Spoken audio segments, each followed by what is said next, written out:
시나리오를 읽는 시간에 시인 영화인 백악기입니다. 오늘도 보리스 파스테르나크 원작의 닥터 지바고가 되겠습니다. 오늘은 그 5번째 순서가 되겠는데요. 프리미엄 클래식 명작의 닥터 지바고, 이형기 선생이 번역한 책입니다. 그의 겨울 유리와 토냐는 스펜티스키 댁에서 열리는 크리스마스 파티에 참석하기 위해 가고 있었다. 그들은 성년이 될 때까지 6년을 한 집에서 살았기 때문에 서로를 잘 알고 있었다. 안나 부인이 병석에서 당부했던 말을 생각하고 있었다. 썰매를 타고 가면서 두 사람은 같은 생각을 하고 있었다. 그 일은 그들을 아주 딴 사람으로 만들어 놓았다. 유리는 토냐를 이성으로 생각해 본 일이 없었고 토냐도 마찬가지. 유리는 파티에 참석하지 않으려고 했다. 안나 부인의 병세가 위중했기 때문이다. 하지만 안나 부인이 토냐와 함께 파티에 꼭 참석하라고 당부하는 바람에 집을 나서지 않을 수 없었던 것이다. 스펜티스키 댁의 크리스마스 파티의 형식은 밤이 이슥하면 아이들은 돌아가고 남은 어른들은 밤새 카드 놀이를 한 다음에 아침 식사를 함께하는 것이 전통이었다. 유리와 토냐가 스펜티스키 대회와 얘기를 나누는 동안 라라는 홀에 혼자 있었다. 그녀는 야외복을 입지 않았지만 혼자서 서성거렸다. 그녀는 홀 쪽을 향해 앉아있는 코마롭스키의 눈에 띄기를 바라는 듯 응접실문 가까이를 왔다 갔다 했지만 그는 카드놀이에 열중하느라고 라라를 보지 못했다.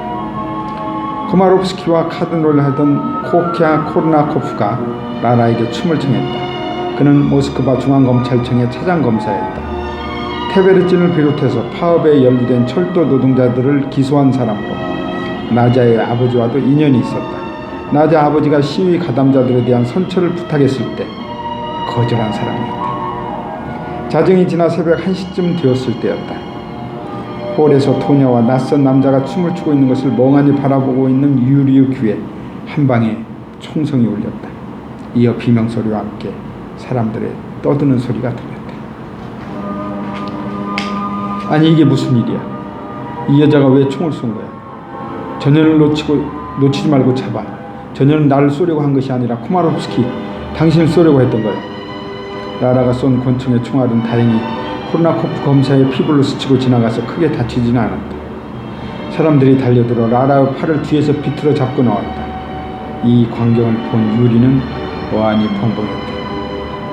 아, 그때 보았던 그 여자가 총을 쏘았단 말인가? 그리고 저 남자, 그때 보았던 그 남자, 아버지의 유산 문제와 관련되어 있는 변호사. 유리는 혼란에 빠졌다.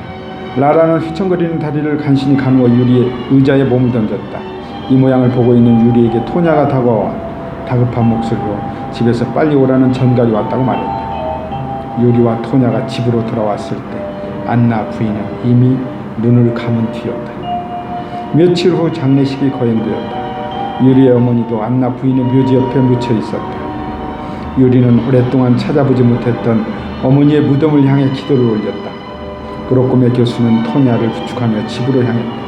유리는 죽음과 예술의 관계를 생각하며 집에 가면 부인을 추모하는 시를 써야겠다고 마음먹었다. 라라는 거의 정신이 나간 상태로 스펜티스키 부인의 침대에 누워 있었다.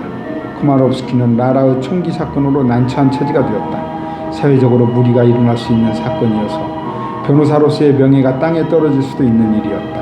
한편 라라를 보고 마음이 끌리는 것을 숨길 수 없었다. 하지만 그녀를 가까이 하면 앞으로 복잡한 문제가 생길 수도 있다는 생각이 들었다.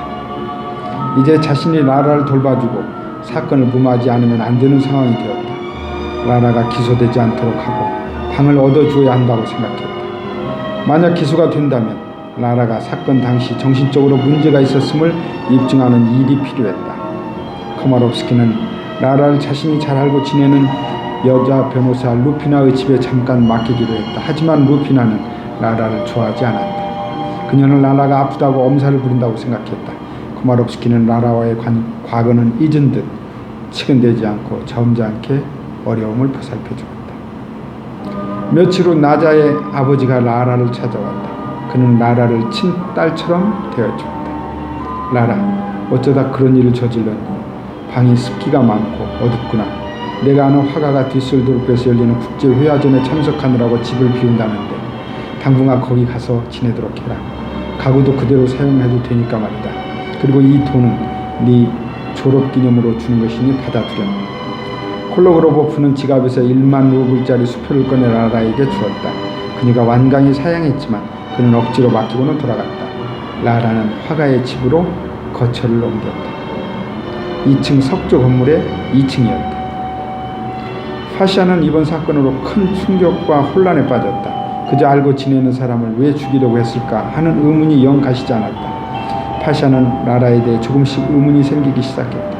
그리고 변호사라는 그 사람이 왜 총을 쏜 라라를 돕고 있는지도 궁금했다. 라라는 라라대로 파샤에게 자기를 만나지 말라고 말한 것이 가슴 아팠다. 그래서 건강이 좋아지자 파샤를 불렀다. 파샤, 난 악녀예요. 당신은 내가 얼마나 나쁜 여자인지 모를 거예요. 하지만 지금은 말할 수 없어요. 언젠가는 알게 되겠죠. 파샤, 날 잊어줘요. 난 당신의 사랑을 받을 자격이 없는 여자예요. 파샤는 라라가 저지른 사건에 대해 어렴풋이 알고 있었지만 너무나 사랑했기 때문에 헤어질 수가 없었다. 그리고 사랑한다면 과거는 문제가 되지 않는다고 생각했다. 예수 강림 주일이 끝나고 다음 월요일 두 사람은 교회에서 결혼식을 올렸다. 피로연이 끝나고 두 사람만 남게 되자 라라는 왠지 불안한 생각이 들었다. 그날 밤 두 사람은 촛불만 켜놓은 채 밤새도록 얘기를 나누었다. 파샤가 물으면 라라는 또박또박 자신의 과거를 들려주었다. 그 말을 들으면서 파샤는 신혼 첫날의 희열이 절망으로 바뀌는 것을 느꼈다. 열흘 뒤 신혼 부부의 방에서 송별회가 열렸다. 둘 다 우랄 지방의 소읍에 취직이 되어 떠나게 되어 친구들이 마련한 자리였다. 이 자리에는 코마롭스키가 참석해 송별사를 했다. 그는 보고 싶으면 찾아가도 되겠느냐고 라라에게 물었다가 냉정하게 거절을 당했다.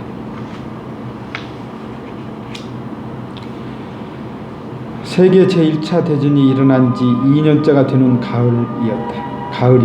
전세는 불리하게 돌아가고 있었다. 구질구질한 날씨가 사흘째 계속됐다. 유리는 의사가 되어 사람들로부터 닥터 지박으로 불렸다.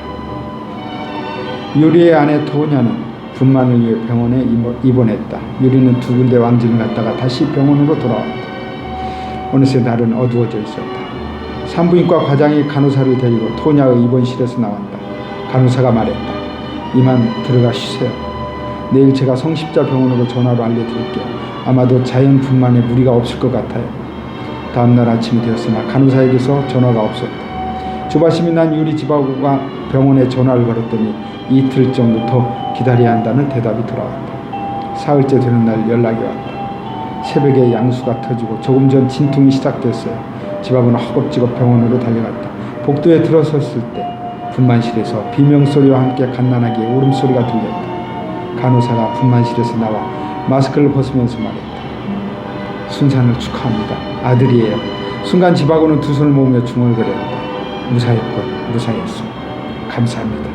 지바고는 아들을 얻은 기쁨을 안고 병원으로 돌아왔다. 병원에 있던 사람들이 축하한다며 악수를 청했다. 지바고는 아들을 낳은 소문이 벌써 여기까지 전해졌나 하고 놀랐다. 그러나 사실은 지바고가 환자에게 간장 포충이라고 내린 진단이 정확하게 맞아 떨어진 데 대한 찬사였다.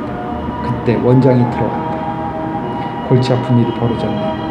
군의관이 엄청나게 부족해서 의사들을 징집한다는 거야. 지바고 자네도 소환이 될지 모르니 마음의 준비를 하고 있게. 파샤 안티포프와 라라는 유라티느 생활에 어려움을 느끼지 않고 잘 버텨냈다.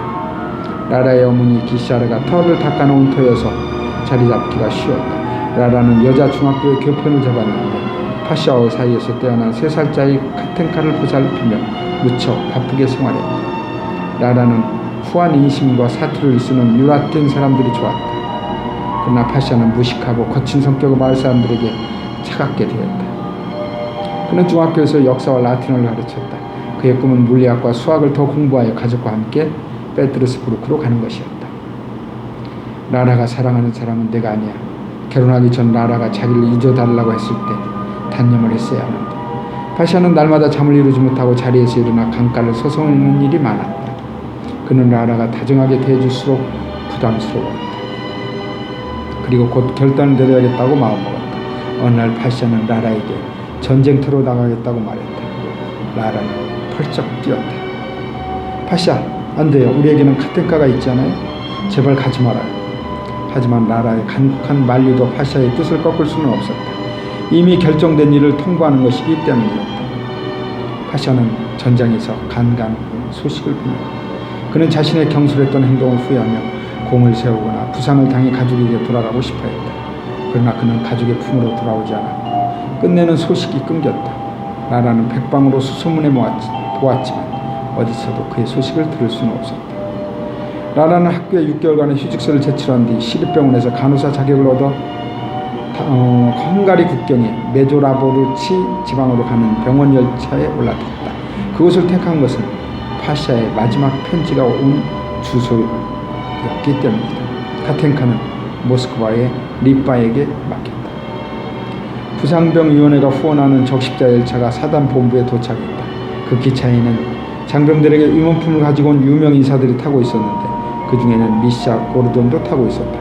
그는 친구 유리 지바고가 바로 이 사단의 야전병원에 근무하기 때문에 그를 찾아온 것이었다. 그 무렵 한 선봉부대가 전진을 하다가 후미가 공격을 받는 바람에 전원이 포로가 되는 일이 일어났는데 포로 중에는 라라의 남편 파샤 안티포프 소위도 포함되어 있었다. 하지만 그는 저그 포탄에 맞아 죽은 것으로 상부에 보고되었다. 동료인 깔리울린 중위가 관측소에서 망원경으로 확인했다는 것이다. 그는 테베르친의 집에 새들어 사는 경비 기마제트진의 아들이었다. 1905년 무렵 파샤가 몇 달 동안 테베르친의 집에서 살았기 때문에 둘은 아는 사이였다. 그는 라라에게 보낼 파샤의 유품도 보관하고 있었다. 깔리울리는 라라에게 파샤의 전사 소식을 차마 전하지 못하고 미루다가 그녀가 간원이 되어 어딘가 전쟁터에 와 있다는 소문을 듣게 되었다. 지바고와 고르도는 응급치료소로 향했다. 마차가 도착하자 위생병들이 달려가 부상병들을 들것에 실어 옮겼다. 그때 천막의 한쪽 귀퉁이를 들고 밖을 내다보는 간호원이 있었다. 지바고는 이러한 사실도 눈치채지 못하고 치료소로 들어갔다. 시나리오 읽는 시간, 보리스 파스테르크 원작의 닥터 지바고. 오늘은 그 5번째 시간이었습니다.